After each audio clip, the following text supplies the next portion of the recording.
Today, our group is going to present United Technologies for Kids. The content will be as follows: the background, the opportunity identification, the entrepreneurial process, measuring success, and our personal assessment. We interviewed Juliana Huerta Mercado, who developed UTK, otherwise known as United Technologies for Kids. She is Peruvian and grew up in Lima. She studied economics at the University of Michigan and then did a master's in development economics at the London School of Economics. She has always believed that education is key for individuals to succeed, particularly in developing economies. During Juliana's freshman year at Michigan, she realized that American students tended to have higher levels of knowledge in the areas of science, technology, engineering, and mathematics, also known as STEM subjects.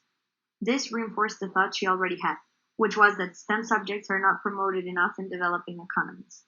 Once she conducted research and identified that there was inadequate and insufficient teaching of STEM subjects in Peruvian schools, she became interested in solving this issue. As a result, she decided to create a program to promote STEM education in developing countries through the implementation of makerspaces and social innovation programs in schools, creating UTK. UTK's mission is to increase high school students' interest in technology and science. UTK partners with universities and companies to design and implement labs and workshops in the field of STEM to be taught in schools in Peru, offering 3 different types of programs. First one is STEM labs. These are hands-on STEM workshops in which students apply the acquired knowledge through the use of different technologies such as 3D printers and Arduino microcontrollers. Next is Summer UTK Camp. UTK has partnered with MIT to create a summer camp, a collaboration in which students explore different STEM subjects during summer courses and activities. And finally, the Silicon Valley Mission, an educational and cultural trip to the Innovation and Technology Hub at Silicon Valley. It includes conferences, workshops, and visits to the laboratories of 2 of the best science and engineering universities in the world, UC Berkeley and Stanford, as well as Silicon Valley's selected tech companies. Now we are going to analyze the opportunity identification process that Juliana executed. First, we asked her how did she identify the business opportunity, and she told us that when she arrived at the University of Michigan, she saw that first-year US students had a much stronger background in STEM. For example, they already knew programming and other skills that you normally learn in university, but they had learned in high school. She conducted research about the Peruvian education system, and it reaffirmed her initial observation that the STEM education was weak, and it was a problem that was not addressed by the educational system. Thus, she came up with the idea to create and develop a program to educate students in the area of STEM.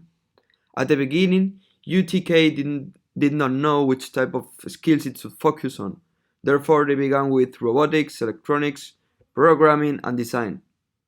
Also, in the first year, they thought to include bioengineering, but it was very costly to develop workshops and did not receive as much positive feedback from students. Therefore, they decided to focus on the areas that got a better response from the students, mainly electronics and programming. Regarding the riskiness of the opportunity, she told us that she considered that there was a real need, but she was afraid in regard to the school's reaction about the idea of bringing students from the US to develop and teach workshops in Peru, and also considering that she was relatively young. Therefore, at the beginning she was hesitant to see what the reactions of these institutions could be. In light of this, she decided to run a pilot, which could be the key to determine whether the project was feasible. Since the low-income school would likely be reluctant to invest money in the pilot of the program, UTK lent them technologies required. They provided 3D printers and Arduino boards, which are robotic materials. She specified that the good thing about their program is that it does not need a large capital investment in the technological materials. They brought volunteer students from US universities who were committed to the project, and they delivered the program for 3 weeks. They received a great response from both the students, who wanted to continue to learn STEM skills, and the school directors, who wanted to scale the project to the entire networks of schools. Although there were some risks, many factors acted to mitigate it. She started small, running a pilot, to test her hypothesis, which required very little investment. So how big was the opportunity? Well, the opportunity was quite large due to the lack of competitors and the high demand for the service. So the big problem was that the schools were not addressing the problem. According to Juliana, only a few schools in Lima were addressing it, and none of them in low-income or rural schools. And there was definitely interest from students that Juliana knew about due to her personal experience as well as research and people that she talked to. There was also very few companies that were sponsoring these workshops to the schools, and as we've seen, would later get involved with UTK. And also in general, many stakeholders that could benefit from the venture. So why did the entrepreneur decide to go for it? Well, most importantly was that she was very passionate about the issue. She believes that education is key for development of emerging countries because of the importance of human capital. Also, she was able to identify the issue when she was a student, so she had that experience and she knew how important it would be to address it because she knew the effect that it has on students like herself. For example, one stat that she gave us was that at the time that UTK began, only 22% of high school students in Lima high schools were interested in continuing in STEM courses. And she believed that she knew how to tackle this problem, finding ways for students to interact in more practical ways with STEM fields, with experiments and projects, for example, instead of the more outdated theoretical models. So she knew that to get students more involved, she would need to offer them more practical courses to get them interested and incentivized in following this path. Also, she believed, as I have stated already, how UTK could be valuable and have sufficient interest from other stakeholders, not just the students, but also from parents, from the schools themselves, from sponsors, or from universities. And so, how did the entrepreneur decide? Well, firstly, she researched the problem thoroughly before launching the pilot, and this involved consulting schools. And here she realized how the schools were unaware of their lack of technology and how much they needed it. And so convincing them of this need was crucial for success. She also talked to universities, for example, the Department of Engineering of University of Michigan, due to their know-how and experience in running these types of workshops, where she learned advice on running them, best practices, and things to avoid. She also talked to stakeholders in Peru because she knew how important it was to be able to make the workshops work in that context. And so post-pilot, the results were very important because although it was a small pilot, it showed the schools how valuable the program could be. And this positive feedback from students and the schools, as well as the following good metric results, convinced her to continue to scale up and expand the venture and continue with this project. So now we will assess the entrepreneurial process. First of all, we will see how did the entrepreneur develop the business and whether she partnered up with other people. UTK is a platform which connects university students to high schools. Hence, it is essential to partner with the students' organizations, schools, and companies who invest through corporate social responsibility. Regarding students' organizations, the aim was to connect with the students in US universities to recruit and train the volunteers to teach the workshops in Peru. The key was to identify students which were actually committed to the cause, as they would be the ones in charge of developing the workshops. At the beginning, setting up a network of schools that were interested in the project was vital. Creating a network of trust and referrals allowed Juliana to rapidly expand UTK. She met the director of the school in which she ran the pilot, who also directed another 12 schools, allowing the program to be implemented in all of them. Because of this expansion, UTK began to attract a lot of interest from companies. Juliana pitched the idea to various corporate sponsors, which were eager to finance the programs in low-income schools, providing the necessary technological equipment. Now we will see whether they required external financing. While UTK did require external financing, it wasn't an issue in the development of the business model as overall UTK had a low cost of implementation. The programs in low-income public schools were funded by corporate sponsors through corporate social responsibility. The companies would cover the cost of running the programs, hire the students to teach the workshops, and invest in the necessary technologies. With regards to the private schools, UTK charged a fee for the program management, and the corporate sponsors would cover the cost of the plane tickets to bring the US students to teach the workshops in Peru and invest in the technology. The cost of the technology was relatively low, so the main investment was designing and running the workshops. Did the venture grow quickly or slowly? Was it part of a plan, and was the growth steady? The venture grew very quickly. UTK began with a pilot in one school in 2016. Juliana then received a grant by winning the University of Michigan Social Innovation Challenge, which she used to expand to another 7 schools in 2017. After that, UTK partnered with a network of schools which allowed it to run the program in many schools simultaneously. UTK then partnered with universities which helped integrate the program in a further 40 schools.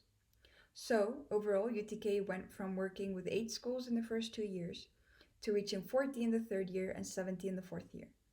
The scale up was a consequence of being able to work with a network of schools, universities, and partners. Can the venture be considered a success, and by what criteria?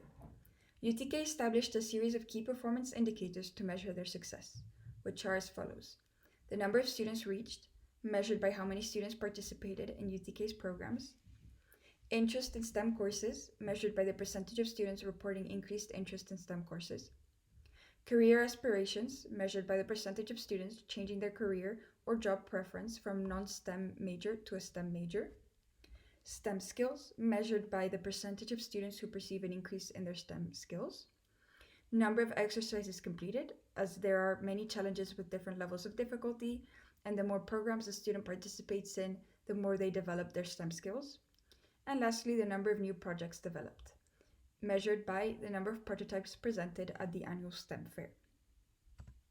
To give you an example, in 2018, 96% of students reported an increase in their interest in STEM courses, 26% of students changed their career or job preference from a non-STEM major to a STEM major, and 18 new projects were developed. Therefore, the venture's success is based on its impact on students. Additionally, UTK runs surveys before and after the programs to analyze the students' progression. UTK tries to follow all the students until university to get the whole picture of the impact and success of their programs. With regards to trade-offs, has the entrepreneur given up important things by investing their time in this new venture? So Juliana created UTK at the same time as studying her degree at the University of Michigan, which meant she faced a trade-off between studying and developing her venture. She found it difficult at the beginning, but eventually she found the right balance, dedicating her free time and summers exclusively to UTK. Now we will talk about personal assessment. We do agree with how Juliana developed UTK. Regarding customer discovery, she spoke with several potential schools, universities, and companies to test her fundamental hypothesis, gather advice, and determine the feasibility of her project. Results revealed that not many faculties in Lima teach STEM education and social innovation, and hence realized that they needed to incorporate it into the curriculum. She conducted research to see what problems students in developing countries faced and what their needs were. Statistics proved that there was an actual need not being addressed in Peru. There was a low student interest in science and technology courses, poor teaching performance, 50% of students cannot perform basic arithmetic equations, and 1/3 cannot understand what they read, lack of technological skills in schools, and failure to achieve the objectives set out in the national curriculum. Therefore, Juliana developed a sales model to promote STEM education and social innovation in schools in vulnerable areas, enhancing the technical and soft skills of scholars. As for the customer validation, she conducted her pilot in 2016 for a duration of 3 weeks, where she lent schools the basic technologies needed to impart STEM subjects, such as robotic materials and 3D printers, and held STEM classes. Results proved that both the schools and students adapted well to the changing curriculum, and STEM subjects gained interest among students. Therefore, the pilot had been successful enough to start expanding to a whole network of schools. When Juliana started UTK, she focused on looking for the perfect plan, which is something that she could have done differently. An MVP is never going to be perfect, and it's better to launch it and get feedback than to focus on details. To succeed, it's crucial to have flexible expectations, as developing a startup entails significant uncertainty. Expectations and strategies are not always going to work out as planned. Hence, we believe that experimenting and adjusting the plan is key to succeeding. Juliana should have established clear expectations with her partners from the start. One of UTK's corporate sponsors was focused on using this opportunity for CSR and marketing purposes, not placing any importance on the students' academic outcomes. Therefore, we think that UTK should have established clear expectations from the beginning with its corporate sponsors to avoid surprises along the way. In conclusion, finding the right balance is difficult, as having partners who believe in the venture's mission is crucial, but raising finance is also necessary. So, what areas of the project can be improved? Juliana mentioned in the interview that the main point of improvement would be cultivating the relationship with stakeholders. As she funded UTK when she was studying at the University of Michigan, she was not able to put as much time into it as she would have liked. Therefore, she did not invest her time in developing strong relationships with stakeholders, but rather was more focused on attracting schools and universities to participate in her startup.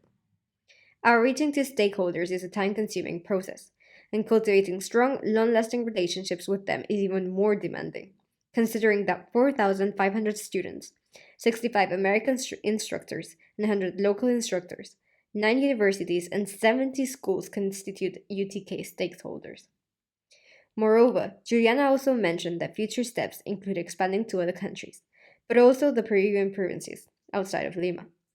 Currently, only 3 schools in the provinces are being targeted by UTK, meaning that many potential students are missing out on the program.